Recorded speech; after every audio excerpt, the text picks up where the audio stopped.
Hello friends, welcome to my channel Language and Linguistics for Beginners. This is the first video in the series and please note it is meant for those who are at the beginners level in language and linguistics. Actually, in most universities, particularly those in the south, language and linguistics is a subject that students study in their second or third year. So I hope these videos will benefit those students. In addition, those of you who are using The Study of Language by George Yule as a textbook will find this useful because most of the information that I provide in these videos is based on Yule's book, The Study of Language. For those of you who already know something about the basics of language and linguistics, this might not be anything more than a recap or a revision. So let's move on to our topic. In today's video, I will be discussing the origins of language. So what is language? There are many definitions of language provided by experts like Leonard Bloomfield, Henry Sweet, and Boas. But I'm going to offer you a simple definition of language. It is a system of communication. Now, when we say it is a system of communication, we're dealing with oral and written communication. Now, how does oral communication take place? It takes place through sounds or phonemes. And how does written communication take place? We use symbols, meaning letters or graphemes in written communication. So let me explain what phonemes, letters, and graphemes are with an example.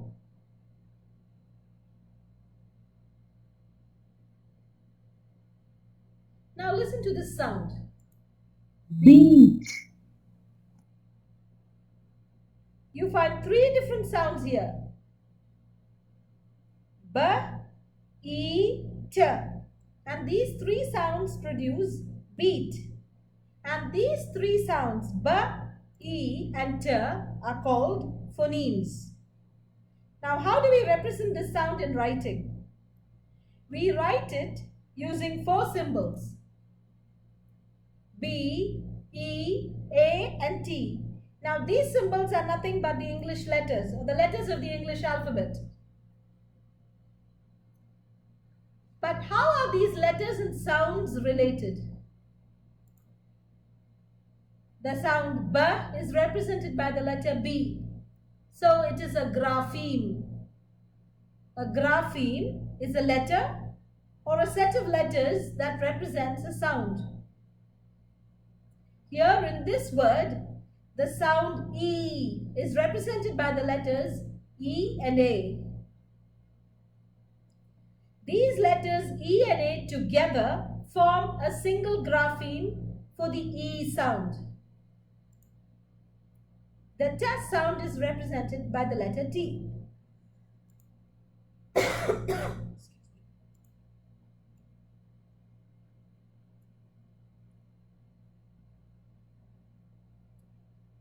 So let's sum up. In the sound beat, there are three phonemes or units of sound, B, E, and T. Beat consists of four letters, B, E, A, T in writing. There are three graphemes for the word beat, and E and A are seen as a single grapheme.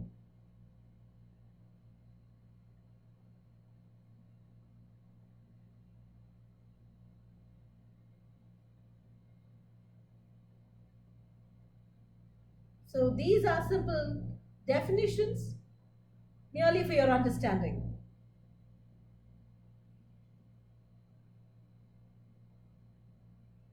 Now let's move on to the different theories on the origins of language.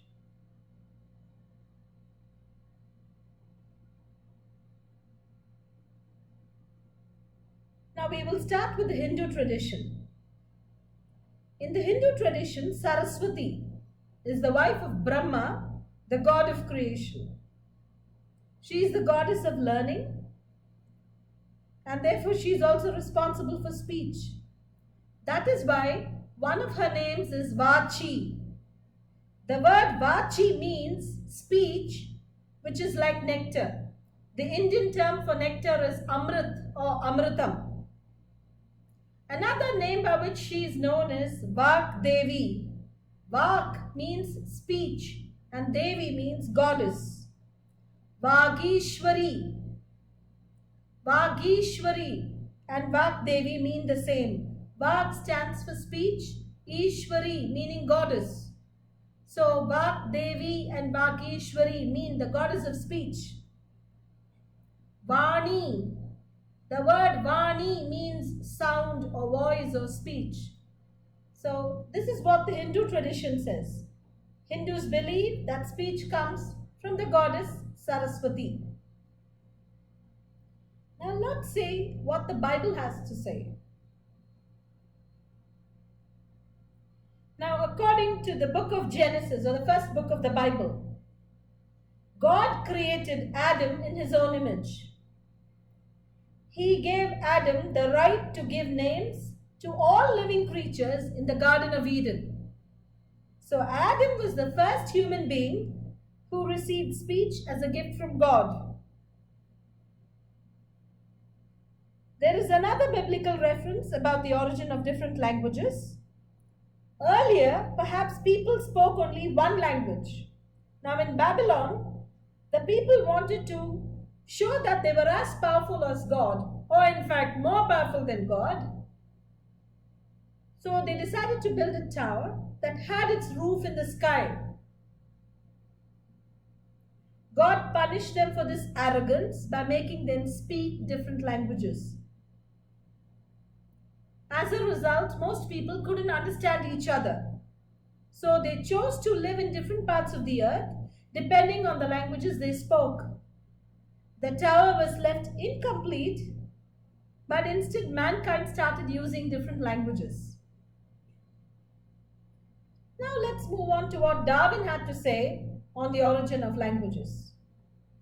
Now we all know that Darwin was famous for his theory on the evolution of species. He said that man knew the art of music and rhythm from the very beginning, and he used it to charm other human beings. Remember, there is rhythm in everything we do. The way we walk, the way we run, the way we hop, the way we perform certain activities. So from this sense of music and rhythm, language must have developed. This was Darwin's theory.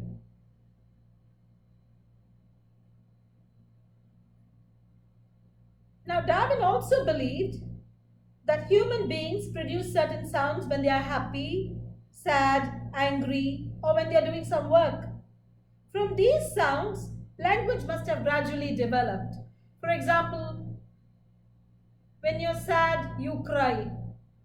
When you're trying to do some work or when you're trying to lift something, you say, ah, you make sounds like these.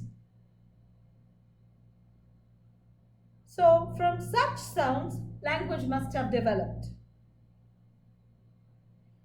Now, these views of Darwin are seen in the different theories of language, which we will be discussing in the next video.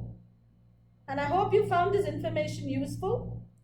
It is just a crux of what you see in the first chapter of George Yule's The Study of Language. So friends, thank you for listening, and please feel free to share your comments and suggestions.